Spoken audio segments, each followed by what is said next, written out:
Vamos a hablar ahora en este segundo video sobre el punto 2 de la unidad 6, o sea, sobre las garantías procesales del amparo, que es la tercera eh, vía procesal, en este caso que se instaura ante la justicia procesal civil, que a diferencia de los habeas, tanto el habeas corpus como el habeas data, que están dirigidas a proteger un derecho en particular, el derecho a la libertad, el derecho a la información propia, uno y otro. En este caso está dirigido a todos los demás derechos que van a tener entonces protección por parte del el constituyente al más alto nivel. Es decir, si lo que se ha pretendido es que este tipo de procesos judiciales tengan la posibilidad de eh, ser tratados de la manera como el constituyente quiere que se lo haga, con una garantía puesta en la propia Constitución. Esto, inclusive, también fue receptado por la Reforma Nacional del año 94 en el capítulo de los nuevos derechos y garantías. Entonces, el amparo es un proceso judicial excepcional que tiene por objetivo resguardar todos los demás derechos que tiene una persona, excepto la libertad, y ya hemos dicho el tema de la información. ¿Cuándo procede el amparo? Frente a un acto u omisión de una autoridad o de particulares. Tengan siempre presente esto, que mucha gente a veces confunde que estos procesos excepcionales, estas garantías procesales puestas a nivel constitucional, se cree que operan solamente cuando se realizan frente a un acto u omisión de una autoridad pública. No, también ocurren en todos los casos frente a actos o acciones o omisiones de un particular o de un grupo de particulares. Entonces, procede el amparo frente a un acto o omisión de autoridades o particulares que restrinjan, que limiten o que amenacen en forma actual o inminente, que algo que esté a punto de pasar, que sea notorio que está a punto de pasar, de una forma manifiestamente ilegal o arbitraria el ejercicio del derecho que le corresponde a un ciudadano. Deben tenerse presente de modo muy exhaustivo que se cumpla con los requisitos previstos tanto en la Constitución como en las leyes reglamentarias, que en este caso es el Código de Procedimientos Civiles, que cada uno de estos requisitos se cumplan, porque si no, pasaríamos a estar utilizando el amparo, esta vía excepcional, esta vía procesal excepcional, para ordinarizar un proceso común. Es decir, lo que quiere el constituyente y también el legislador es de que si vamos a tener un amparo, un proceso excepcional, por su rapidez y por las características del mismo, tiene que haber circunstancias excepcionales que provoquen que realmente se tenga que llevar adelante esta causa judicial bajo esta figura y bajo esta modalidad que es el amparo. Entonces tiene que haber una manifiesta ilegalidad o arbitrariedad por parte de quien está restringiendo o amenazando el derecho de las demás personas. Siempre y cuando no se puedan utilizar los medios comunes, normales u ordinarios. Y siempre y cuando el daño que se vaya a provocar por esa restricción, por ese límite, por esa amenaza a un derecho de una persona, sea un daño grave e irreparable.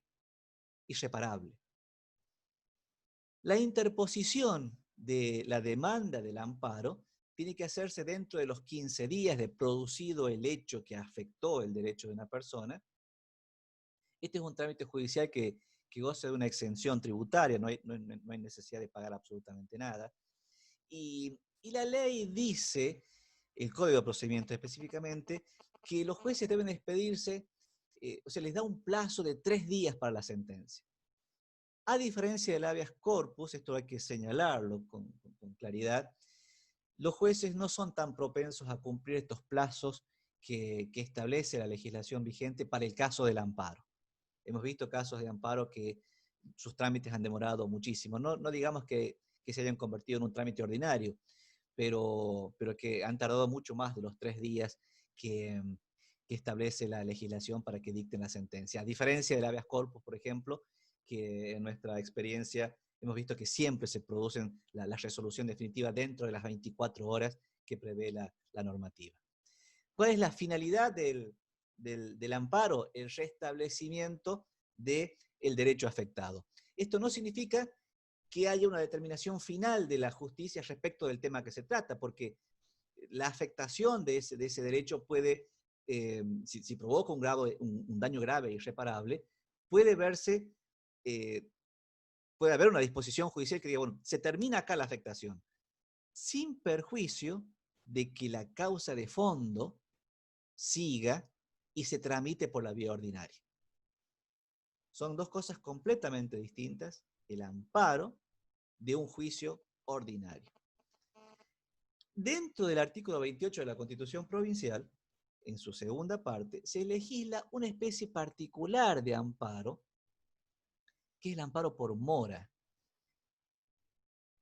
¿Cuál es la legitimación pasiva? ¿Cuándo se lleva adelante un amparo por mora? Aquí sí específicamente estamos hablando de que la persona que produjo el acto o la omisión lesiva del derecho del ciudadano es alguien del Estado, es un funcionario público. En este caso específico, sí.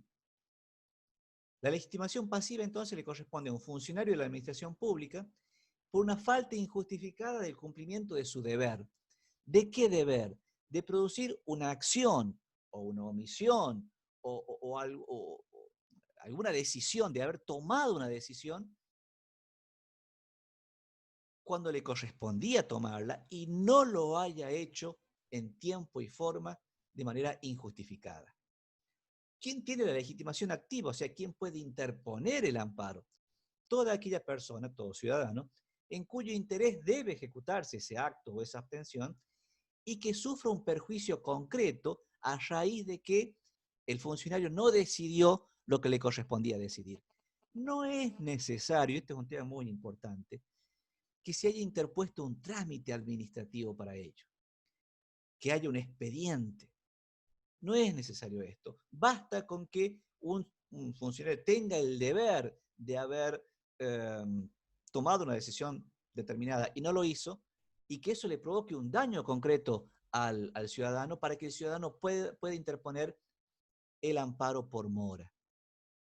Esta figura controversial en cierta doctrina y en cierta jurisprudencia también, ha tenido regulación en una ley muy particular, una ley del año 99, que era 6.166 aquí en la provincia, que es una ley que fue sancionada por la Cámara, que fue vetada completamente por el Ejecutivo porque se entendía de que había errores conceptuales en el texto de la ley, pero la legislatura insistió, logró los 2/3 para la insistencia y por lo tanto es una ley vigente. Se requiere que haya una comprobación sumaria del derecho del reclamante y de la obligación incumplida por parte del funcionario. Es decir, una persona tiene que interponer la demanda, el juez en ese caso, o el tribunal que recibe la demanda, libra un mandamiento hacia el funcionario demandado para que le informe sumariamente, rápidamente, por qué no cumplió. Hay una discusión acerca de si esto lo convierte al proceso en unilateral o en bilateral. Pero más allá de esos temas que ustedes podrán abrevar, y les recomiendo que lo hagan en la doctrina y en la bibliografía que está recomendada por la cátedra, el tema es de que el funcionario debe contestar ese requerimiento que le hace el tribunal diciendo por qué no se expidió, por qué no tomó la decisión oportunamente. ¿Cuál es el plazo para interponer esta demanda? Aquí vienen los temas de discusión, porque uno dice, ¿cuándo es el momento a partir del cual un ciudadano puede considerar que objetivamente el funcionario no se expidió en tiempo y forma y que por lo tanto le está produciendo un daño concreto. La ley dice que vencidos los plazos interpuestos o previstos por el Código de Procedimientos Administrativos, que es la Ley 4044, la Ley Administrativa de Procedimientos Administrativos le da a los funcionarios un cierto plazo para tomar las decisiones cuando, por ejemplo, se les pide un trámite, se les solicita algo, se arma un expediente. Y dice además que deben transcurrir los términos del pronto despacho. Son temas que ustedes van a ver más detenidamente seguramente, o quizás lo hayan visto ya en derecho administrativo. Lo que queremos acá resaltar y dejar en claro es de que no necesariamente para que se pueda interponer un amparo por mora, tenga el ciudadano que esperar a que transcurran los plazos previstos en las normas administrativas vigentes. ¿Por qué? Porque hay situaciones que son claramente de una demora que puede considerarse injustificada o dañosa para el ciudadano en algunos casos específicos. Por ejemplo, el caso de una persona que necesite rápidamente un medicamento y que se lo requiera la obra social provincial y esta tarda un tiempo para entregarle ese medicamento. O una prótesis, por ejemplo. Y estoy hablando de casos concretos que se producen a diario. Entonces uno no puede estar esperando que los trámites, que el plazo previsto por el Código de Procedimientos Administrativos se cumpla y que además tenga que interponerse un pronto despacho y que se cumplan los plazos del pronto despacho, que son 40 días hábiles, estamos hablando de un mes y medio o más, para que recién entonces se pueda interponer el amparo por mora. No, el amparo por mora puede interponerse cuando objetivamente el ciudadano considere, y los jueces consideren, de que ha habido una demora considerable de parte del funcionario. Lo que sí entendemos que debe interponerse es una constitución en mora. ¿Cómo se hace esa constitución en mora? Ya sea por un requerimiento por escrito, por una carta documento, por alguna petición que le diga al funcionario, mire, yo necesito, el ciudadano le diga, yo necesito que me responda rápidamente, por sí o por no. ¿Qué es la finalidad del amparo por mora? Ordenar al funcionario que ejecute de inmediato o que tome de inmediato la decisión que le corresponde tomar. Ojo que la decisión que puede tomar el funcionario puede ser denegatoria de la petición que ha hecho el administrador, pero que tome la decisión. En función de eso, el ciudadano podrá adoptar las otras medidas que considere pertinente adoptar.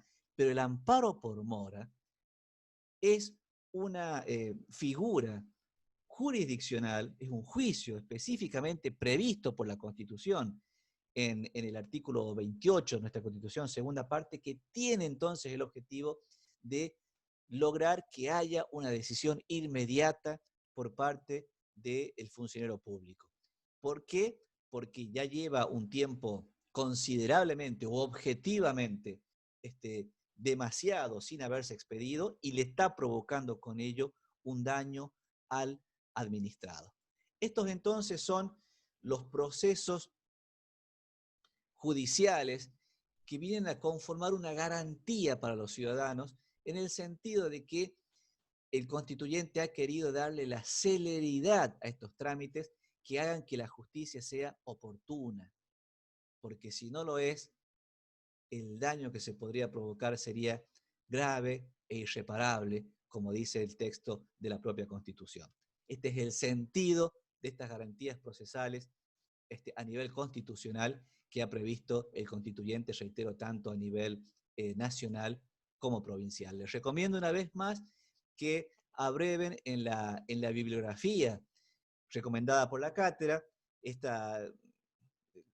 las clases que uno puede dar por esta vía y me tiene penado la cátedra de que sea lo más corto posible.